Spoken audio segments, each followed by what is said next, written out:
Students, welcome to Royal Ayurveda Academy. आज के इस वीडियो में हम बात करने वाले हैं अपने स्वस्थ व्रत के चैप्टर की, जिसके अंदर हम आज पढ़ने वाले हैं मिल्क हाइजीन। क्योंकि ये चैप्टर बहुत ज़्यादा बड़ा है, इसलिए मैं इसका ये वाला टॉपिक उठाई हूँ क्योंकि ये ज़्यादा इम्पॉर्टेंट है। चलिए सबसे पहले देखते हैं मिल्क हाइजीन का overview. Milk hygiene refers to the set of sanitary measures taken from the point of production, यानी जहाँ से उसका प्रोडक्शन हो रहा है, to final consumption of milk, जहाँ पे उसे यूज़ किया जा रहा है, to prevent contamination and ensure safe clean wholesome milk for human consumption, के ह्यूमन को अच्छा सेफ और क्लीन मिल्क मिले। तो इसके नमूने क्या है? C safe, clean production and hygienic handling होनी चाहिए। Safe storage at optimum temperature. देखो प्यारे बच्चों, आपको पता ही है अगर दूध को गर्म टेम्परेचर पे रखा जाएगा तो वो ख़राब हो जाएगा। ए से आ जाएगा avoid bacterial and environmental contamination. F से आ जाएगा free from pathogenic micro organisms. E से आ जाएगा ensure overall nutrition and sanitary quality, क्योंकि ऐसा हो सकता है कि ज़्यादा दिन आप दूध रखोगे या उसमें प्रिजर्वेटिव्स डालोगे या उसमें तरह तरह के आप टेक्निक्स अप्लाई करोगे तो उससे क्या होगा? उससे न्यूट्रिशनल वैल्यू कम हो जाती है। ठीक है, चलिए इसके लिए एक निमोनिक और है कि आप कैसे की हाइजीन को कैसे मेंटेन करोगे। सबसे पहले आता है healthy milk animals, regular health checkup होनी चाहिए, disease screening and other care. यानी इसका ये है कि देखो एनिमल्स में भी बहुत सारी बीमारियां हो जाती हैं, तो इसीलिए उनका रेगुलर चेकअप होना चाहिए और डिसीज़ की स्क्रीनिंग होनी चाहिए। क्लीन हैंड एंड क्लोथ्स, जो दूध दूह रहे हैं उनके हाथ साफ़ होने चाहिए, कपड़े साफ़ होने चाहिए। ठीक है, पर्सनल हाइजीन वो मेंटेन करें। ऐसा नहीं कि उनके नाखून बड़े हो रहे हैं, हाथों पे गोबर लगा है, बर्तन अच्छे नहीं है ना। Clean udder and teats, washing and drying before milk. ठीक है, पहले धो और फिर उसके बाद दूध दूहना है ना, सूखने दो धोने के बाद। स्टेराइल क्लीन मिल्किंग यूटेंसिल्स, यानी जो बर्तन है जिसमें आप दूध दूह रहे हो वो कैसा होना चाहिए? वेल वॉश, सैनिटाइज होना चाहिए। And dried equipments. Protection from contamination, shielding from flies, dust and insect, क्योंकि वहाँ पे बहुत सारे मक्खियाँ होती हैं, इंसेक्ट होते हैं, डस्ट होती है, तो उससे दूध को बचाना है। Proper storage and refrigeration, rapid cooling to 5 degree Celsius या फिर उससे कम इमीडिएटली आफ्टर मिल्किंग।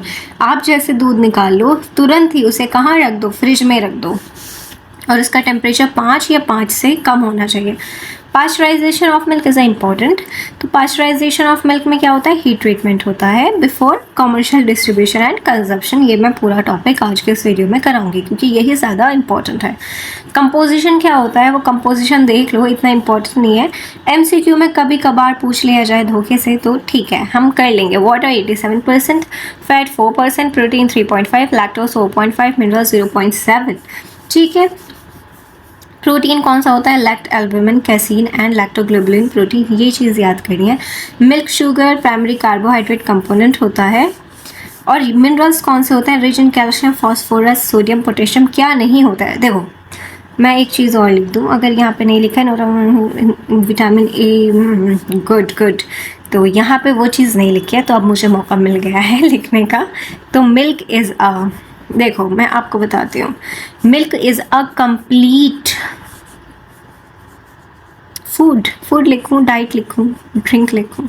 फूड या ड्रिंक है ना, उसे आप सबसे पहले तो ये बता दूँ मैं कि आप इसे एज अ खाने की तरह यूज़ कर सकते हो और प्यास बुझाने के लिए यूज़ कर सकते हो, इसलिए मैंने लिख दिया complete food and drink. Except one exception है इसका जो कि ज़रूरी है बताना, क्योंकि MCQ में आज नहीं तो कल ये क्वेश्चन आ सकता है। ठीक है, एक्सेप्शन क्या मिल्क में नहीं होता? That is iron. अब आयरन याद करोगे, उसके साथ साथ क्या नहीं होता है?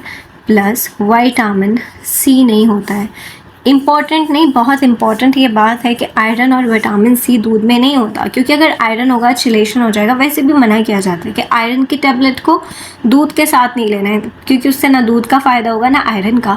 और विटामिन C तो आयरन के लिए ही बना है एक तरह से। अगर आप आयरन को विटामिन C के साथ लोगे तो उसकी जो पोटेंशियम बहुत गुना बढ़ जाती है। तो ये दोनों चीज़ें मिल्क में नहीं मिलती हैं। देख लो आप, A, B और D है, C है ही नहीं, गायब है।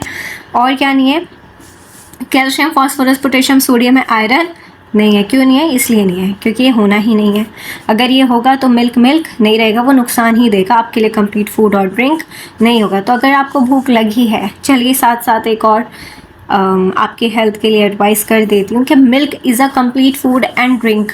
तो ये तब आपको खाना या पीना चाहिए जब आपको भूख लगे। आजकल क्या हो रहा है, फुल पेट तो खाना खा के बैठे हैं और उसके बाद दूध पी रहे हैं, तो भाई ये कैसे काम करेगा, फिर वो बीमारी होगी, क्योंकि it's a food, complete food, वो बाहरी है, ठीक है। आप उसे खाने के बाद और पी रहे हो तो फिर इंडाइजेशन नहीं होगा तो क्या होगा, ठीक है। तो इसलिए अगर आपको दूध पीना है तो खाली पेट पियो, वो आपका पेट भर देगा, आपको फिर खाने की ज़रूरत नहीं पड़ेगी। चलिए, और अगर आपको लगता है कि नहीं अभी मेरा पेट नहीं भरा दूध पीने के बाद, तो थोड़ा लाइट फूड ले सकते हो, ठीक है। चलिए, अब इसमें source of milk infection and contamination. तो मिल्क इन्फेक्शन का और कंटामिनेशन का सोर्स क्या है, कौन है वो जो इसे इन्फेक्ट करते हैं, कंटामिनेट करते हैं। तो एनिमल सोर्स डिसीज या डिसीज अडर या मेस्टाइटिस, यानी बीमार हो जाए। Infection generalised animal health infected है। फीकल कंटामिनेशन हो सकता है, रेस्पिरेटरी नेजल सिक्रीशन से हो सकता है, skin lesions and unclean height से हो सकता है। इसमें से आपको जो भी 2 याद करने हैं वो कर लेना है ना, सबके 2 याद कर लेना, बहुत हो जाएगा। एनवायरनमेंट की वजह से dust laden air, cattle sheds वाला, फ्लाई इंसेक्ट्स एंड पेस्ट की वजह से, कंटामिनेटेड वाटर। देखो इंपॉर्टेंट जो है वो ये याद करना कि वाटर की वजह से होता है, और सराउंडिंग जो गंदी रखते हैं फ्लाइज की वजह से, ठीक है। ह्यूमन सोर्स क्या करते हैं, इन्फेक्टेड में dry dirty hands, long finger nails, जो मैंने आपको बताया, वहीं कोई छींक दिया, ले तू भी प्रसाद ले, ठीक है। Poor hygiene practices, material and microbes, यहीं बैठ जाओ बस अब, ठीक है। तो सही तो है, ये रखा। मटेरियल एंड माइक्रोब्स की बात करते हैं तो unclean milking pails and utensils, गंदे बर्तन हैं, गंदे स्टोरेज कंटेनर्स हैं, डर्टी क्लोथ यूज़ हो रहा है वाइपिंग के लिए, ठीक है। पैथोन, बस इतना याद कर लेना। और टेम्परेचर मेंटेन ना हो तो भी हो सकता है, ठीक है।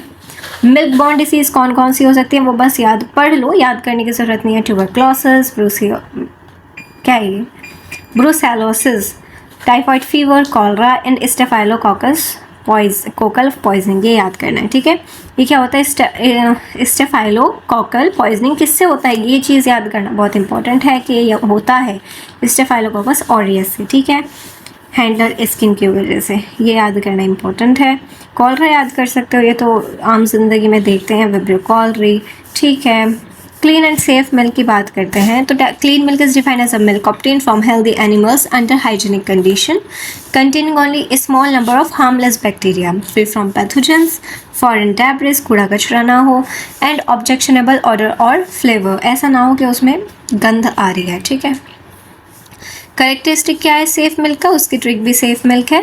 करेक्टरिस्टिक की जो ट्रिक है वो सेफ मिल्क है कि सोर्स हेल्दी होना चाहिए, उसका एब्सोल्युटली क्लीन हैंडलिंग होनी चाहिए, free from pathogens, economically store होना चाहिए, मिल्क यूटेंसिल्स क्लीन होने चाहिए, इमीडिएटली कूल, यानी 5 डिग्री सेल्सियस या उससे कम पे एकदम मिल्किंग के बाद रख देना चाहिए। लो बैक्टीरिया काउंट होनी चाहिए, बैक्टीरिया है तो अच्छे होने चाहिए। कीप प्रोटेक्टेड फ्रॉम कंटामिनेशन, से उन्हें बचाना चाहिए। प्रैक्टिकल मीजर्स हेल्दी, ये इसकी ट्रिक है, हेल्दी कैटल होना चाहिए, क्लीन क्लोथ्स, ठीक है, ये सब याद कर लेंगे कि डेफिनेटली, ठीक है।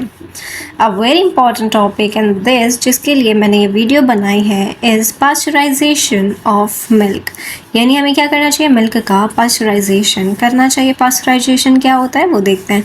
Pasteurisation is a process of heating, क्या कौन सी प्रोसेस है, हीटिंग की प्रोसेस है। Every particle of milk to a specific temperature for specific temperature for a specific period, follow immediately by rapid cooling to destroy all pathogenic organisms without significantly altering its nutritive and physical properties। very important है कि क्या है, सबसे पहले तो pasteurization is a heating process, जिसमें दूध को स्पेसिफिक टेम्परेचर पर स्पेसिफिक टाइम के लिए गर्म किया जाता है और उसके बाद एकदम ठंडा कर दिया जाता है, जिससे सारे पैथोजेनिक माइक्रो ऑर्गेनिजम्स ख़त्म हो जाते हैं और उसके स्वाद में, न्यूट्रिशन वैल्यू में, उसके कलर में, फिज़िकल प्रॉपर्टीज़ में कोई चेंज नहीं आता, यानी क्वालिटी क्वांटिटी सब मेंटेन रहती है।